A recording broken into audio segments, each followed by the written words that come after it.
Hello, you beautiful people. We are ready. It's about a mile down that direction. Yeah. We just had our drink and we are now upon our way. Okay, let's go. Forward we go. Yes, while we were sat in the van, we saw quite a large amount of people walking up this road, so it's obviously quite well known and quite well used. Yes, and not everybody has the money to pay to go actually in Stonehenge. No. Or don't want to spend that kind of money. Well. And we are two of them, even though it's free for us to go into Stonehenge, but we still don't.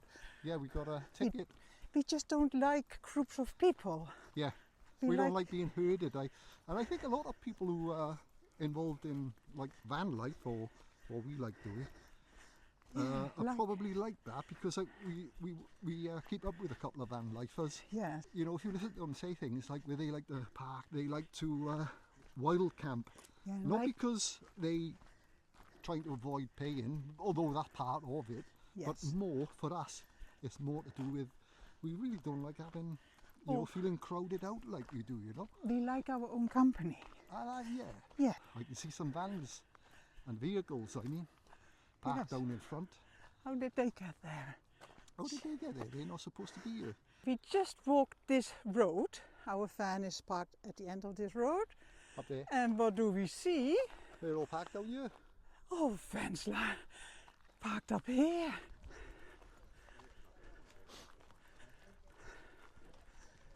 Come on, Indiana. He saw a Welsh flag. Can't walk past it, can you? Bread from heaven, bread from heaven. You. There's the henge people. Coming closer and closer. That's all the van lifers. Okay, come on, babe. Have you had many tomatoes off it yet? This was a family of test, 6. We put this inside it in the soil. All the soil's organic, but this is a copper rod with like copper wire round, making like an antenna, and it remagnetizes the soil. It's called electroculture. Oh, so wow. you're going to improve the yield, and look at just what that's just from. This tomato was grown from a tomato from Aldi. Yeah. Oh right, yeah. Yeah, no, yeah. Yeah, I'm just looking at it. Yeah, it's mad, that.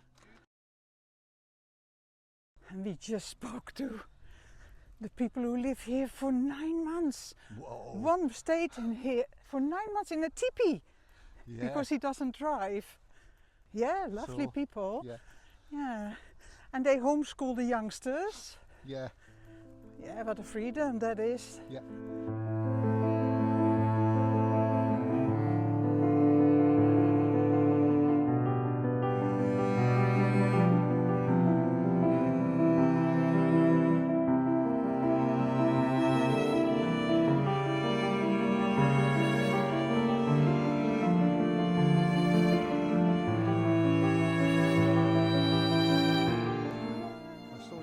What do you think of the show so far? It's just stones, isn't it?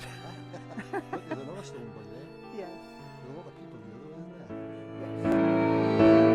So the plan is we are going to walk a bit past further and then put the drone up away from the people, high enough that they don't even know it's there. Yeah. That's the plan. That's the plan. Let's go.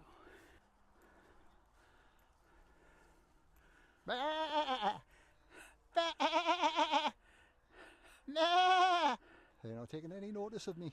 They can't be Welsh sheep, that's all I can say. It's something like I'm fascinated by with this Stonehenge, and a lot of these places around Wiltshire, is that they apparently there was kings buried under these like tumuli, you know, old warriors and what have you. But like, I mean, why do they choose to be buried close to the stones? Because I can see there's one there right in front of us, and then over there's 5 I counted behind the trees, and then over there's another 5 over there as well. Oh yeah, I can see that. So that's there. So I'm wondering, like, there's nothing ever happens by accident. there had to have been a reason for that. And if I use my own logic from what I found out, what we have found out so far while we've been doing this stuff, is that, well, you get that phenomena, those beings of light, and we had quite a lot of them the last time we came here, and they are not normal. And what are they? Are they people who reached enlightenment and become beings of light, as you get in the Hindi tradition and the Buddhist tradition? Did these people know about the energy lines and about enlightenment and stuff like that? Is that some kind of way of putting their bodies down where these high energy places are? That's all it can be, really. Did they know something about the progression of their soul? Because beings of light can traverse different dimensions, and those dimensions could be enlightenment and, up and down or whatever. Aye. So, and then of course you've got those, now you've got the UFO stuff as well, which now is not arguable anymore, because it's, we've had whistleblowers, and often those vehicles that they see, they become metallic and then they become light.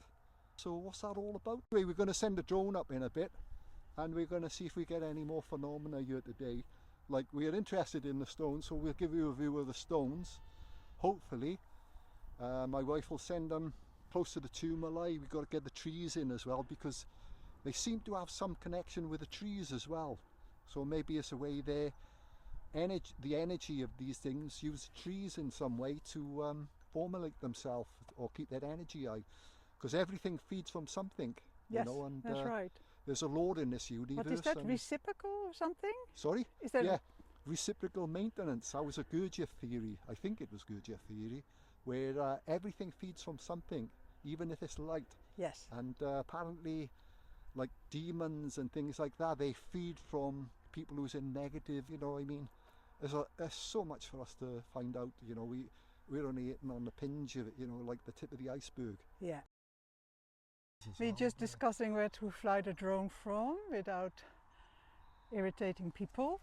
I think.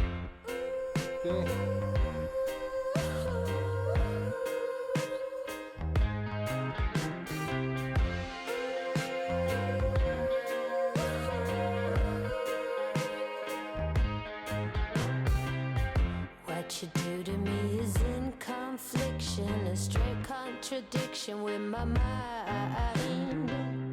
Guilty pleasure has a bitter taste. In the end, my friend, are you sure you wanna fight?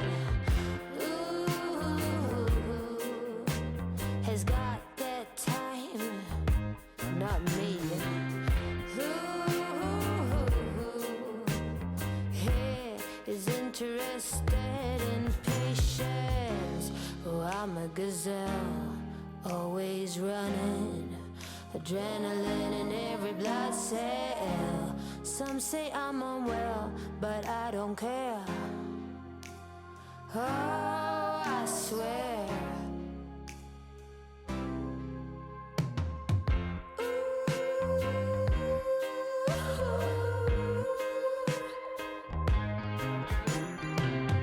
What you do to me is beyond cruel.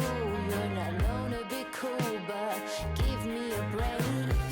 For heaven's sake, we can still get along if we agree to disagree. Love the circumstances, not me. Who has got the time? Not me. Well, I'm a gazelle, always running. Adrenaline in every blood cell. Some say I'm unwell, but I don't care. Oh, I swear I don't care.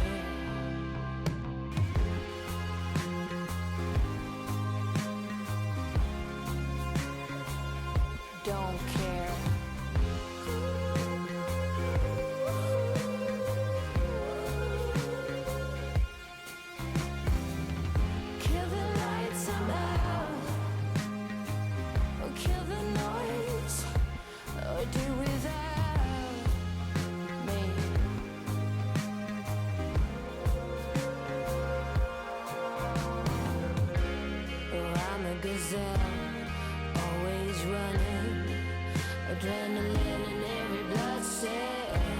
Some say I'm a will, but I don't care. Oh, I swear I don't care.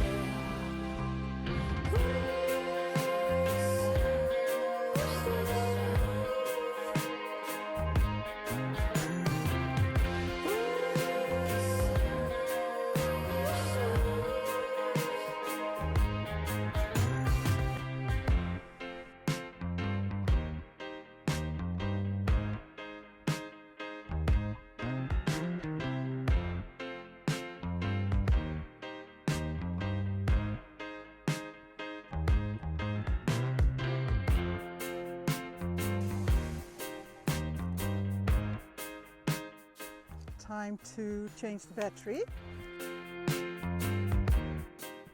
So we've just done Stonehenge. We're hoping now to send them over the top of the tumuli. Again, we're just looking for phenomena. This is the thing that attracts us. This was where we had the phenomena. So we're hoping maybe the tumuli got something to do with it, maybe the trees got something to do with it. We're open for suggestions. Anybody who got any ideas how they work, what activates them? Maybe it's a meditative state of mind, we don't know. Maybe they're attracted to certain people and not to others. So we're gonna send it up now, and I think we're gonna send it to those ones over there. Yes. We're gonna send it to those tumuli over there. Yeah, we walk a bit closer to them though. Okay, we're gonna walk a bit closer. Yeah. He's looking at other women. Sorry about that. Not very good, is it? I do try to keep it in my pants. It's not very good, darling. Do you think the traffic here is so slow because they can see the henge from the road? Yeah, I think so, because I've done it myself. I've driven by and slowed down. Oh. And yeah. So that is what people do? Yeah. Okay. You got tourists and what have you, so yeah. All right. I think that's probably about right. Yeah. All right then. Hot cold, whisper gently saying you don't know how to keep on trying. It shows something's changing in me. It shows now I'm hardly breathing. There's no bad light, way to go. Move like a Roma without a goal. That goes till us be baby got this. Now be baby got this. Ooh, ooh, ooh, ooh. There's lots of theories about why they stick those stones in the ground, and none of them make sense, because I think one of the theories that was quite well accepted was that they were like calendars, you know, tell you what time of year it is. But what don't make sense about that to me is, why did they use stones, blue stones all the way from up in Wales and stick them there, and why did they use local stones and stick them there? All a lot of work when you could stick a few little sticks in the ground. Yes, to do the same job. Although they got wood henge further over, which would have made sense, but nah, you can make it a lot easier. You don't need to put all them man hours into making a calendar. There's no bad light, way to go. Move like a Roma without a goal. That goes till us be baby got this. Now be baby got this. Ooh, ooh, ooh, ooh. But we both know. So why can't we just give it a go? We are actually right up close to a tumuli, so I got an opportunity to give it some readings to see if there's any, any differences in the ground radiation, magnetic radiation, radio signals, who knows? Yes, and we're still close to Stonehenge, it's there. Yeah. Okay. 0.4 magnetic radiation, 0.5, gone up to 1.1. It's higher here. Magnetic radiation, it's going up higher. Yep.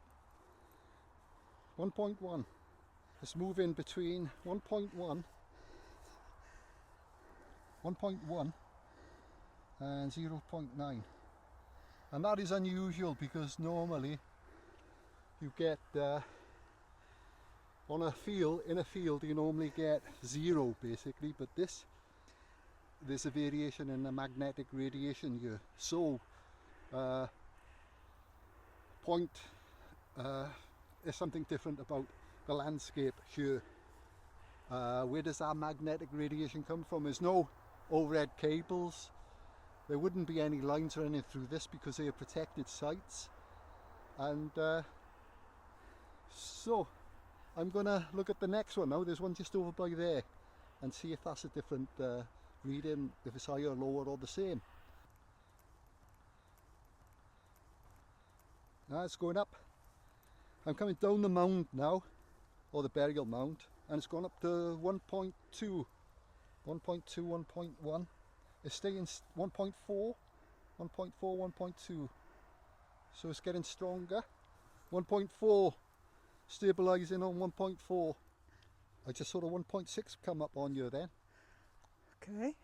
That's really getting quite high. So it's starting to stabilise 1.4, it's going up to 1.6. This is the second mound, and they're quite close together, these two mounds. I'd say they're about 20 metres apart, maybe 15 to 20 metres. So it's on 1.8 at the moment. 1.8, 1.6. So it seems to be getting higher. Do you want to film it? 1.8, 1.6. That's unusual, that is. Not sure if you can see it, but yeah, that's right. Cool. It's usually 0, so I'm going to go on the top of this one now and see if it's stabilising 1.6, 1.8. 1.8 is stabilising on.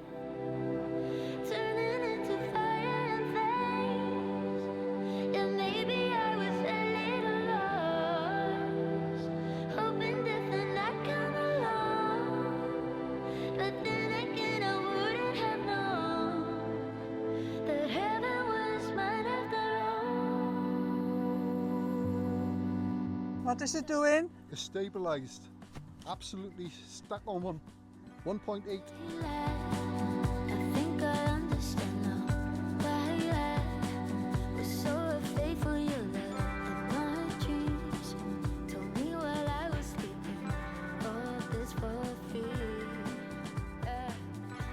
Stonehenge.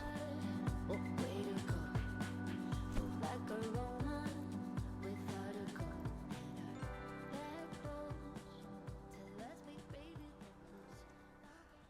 No, it stayed on 1.8, but however it did flick back to 1.6. It just done it again. It's 1.6, 1.8 is going between. So it's gone down a little bit from that middle one there.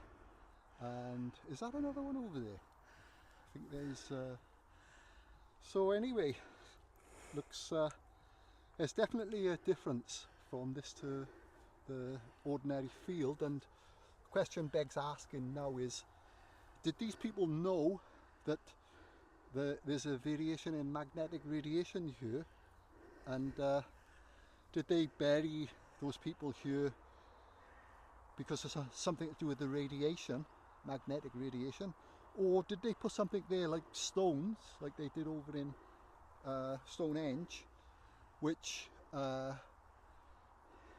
got more magnetic radiation in them? Somebody staying there for a while, and I'm going to go and check the other mound. So I just went up there, and sorry, I thought I was recording, but obviously I wasn't, and I went up there and it went down to 0.9, and there was another smaller mound again. So it seems like the further I'm going that way,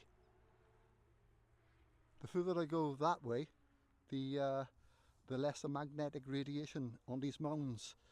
So it's interesting.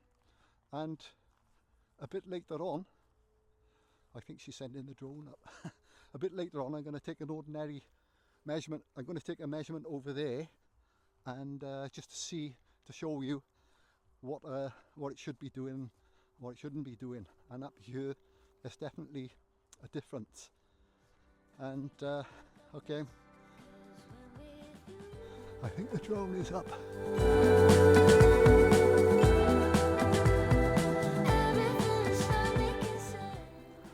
I better get over there.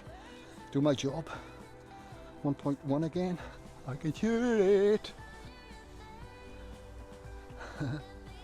There somewhere. Mosquitoes are starting to bite.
We're just off the mounds now. Absolutely zero. There's nothing, no measurement here whatsoever. Sun is on it, I don't see it? Yeah. Zero. So as you can see, it's absolute zero here. So there is a difference. And what is that? Yeah. so it's a question. Interesting. So we it's are not, going... it's not about the answers you get, it's about the questions you ask. Yes. And then you get the And answers. are you brave enough, people, to ask questions that make people think that you're hit by a windmill or, you know? Well, that's about ego, that is, when you're scared to ask questions because you're frightened of the way it makes you look to people or whatever. That's right. I kind of left that, I left that behind me a long time ago. I asked questions. Yeah. And no matter what. I get some pretty good answers sometimes. So what we are going to walk back to Stonehenge. Yeah. Next part of the journey is Ahiranta wants to get a bit of artistic stuff in, and she's hoping to get a lower bit lower, sun. yeah. And I think in the industry they call it the golden hour. Yeah, so, but it is more about Stonehenge will close now at this hour. So you can't fly low when there is people. You know. Aye. So, but when it's empty, you Yeah. can fly low. Yeah, that's right. That's our plan now. Okay.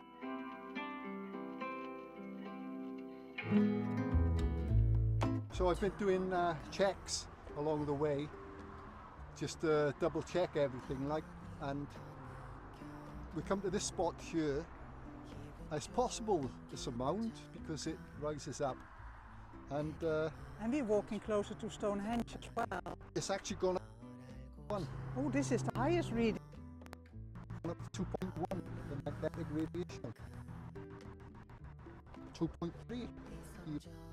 It's fluctuating, and this could well be a mound because of the shape of it. It's a massive one if it is. So, yeah, we're walking downwards. Yeah. And then Stonehenge lies there in front of us up the hill. Yeah.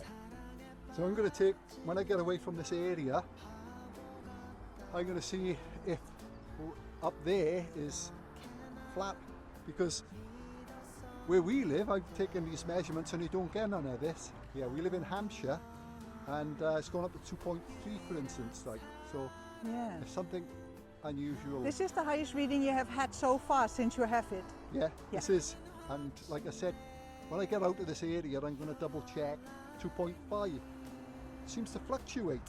So maybe this is why the ancestors built Stonehenge here. It's interesting, isn't it? It could be the whole area. Yes. But there's areas, there's parts of it where there's none at all. Yeah. And other parts where it's high up. All right. Okay.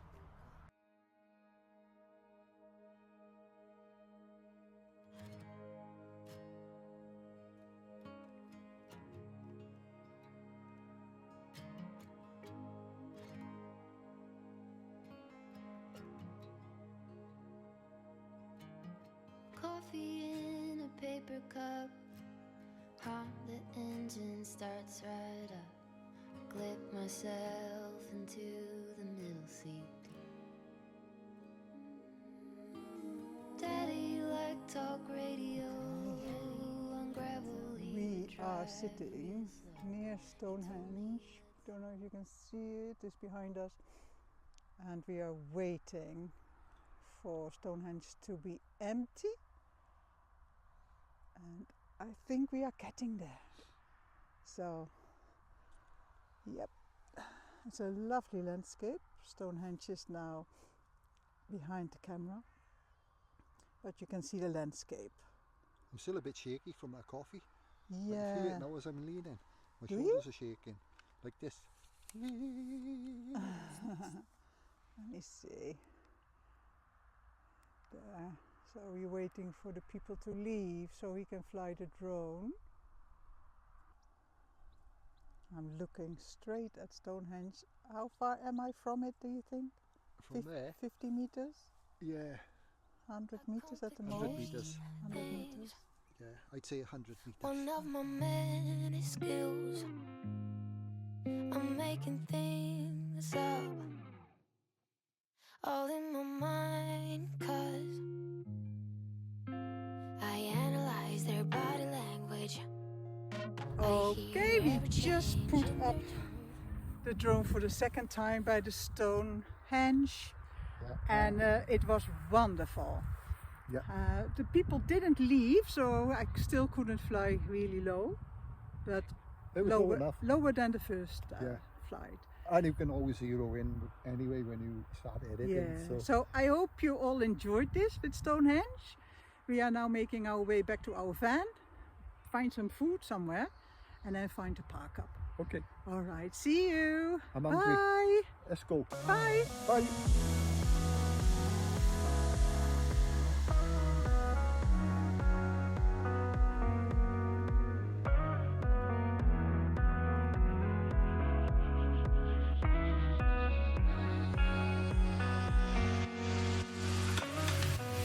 I'm flying so high off the ground, I'm way up here, and I just can't come down.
imagining